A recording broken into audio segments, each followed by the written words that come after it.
chả băng ram nói hở ruộng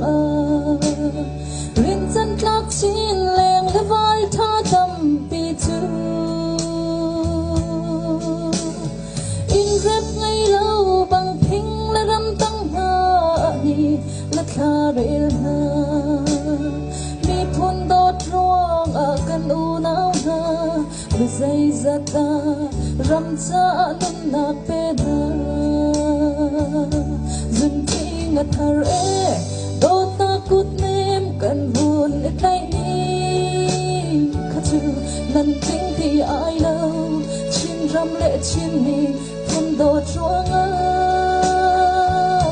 lùng khi cần khen chun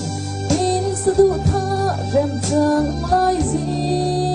nô ni phú cầu tây na thân ta hết rung kia tê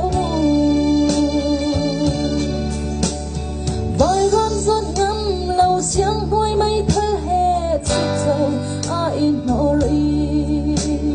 chín mi phun ra năn tu mà pha zia hi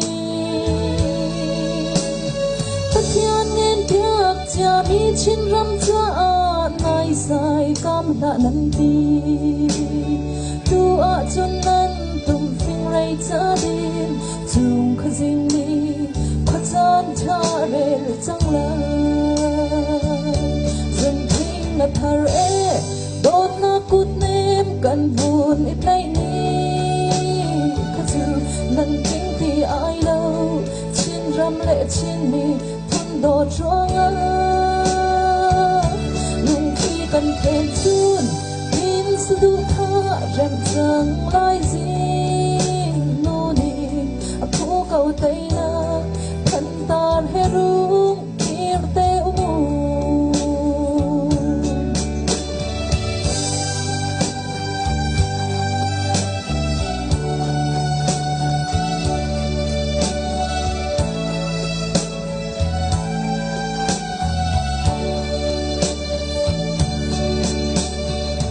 dung kha tang pa le firuk par hoi chen mi khun do truang i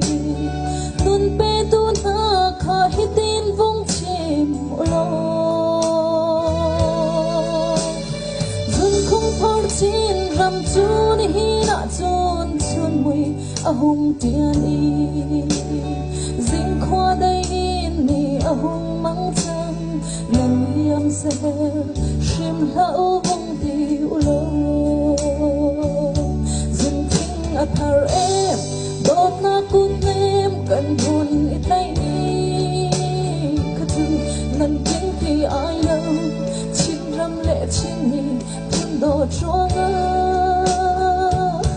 lùng khi cần khen chun tin sự tu tha rem chẳng lai gì nô ni phú cầu tây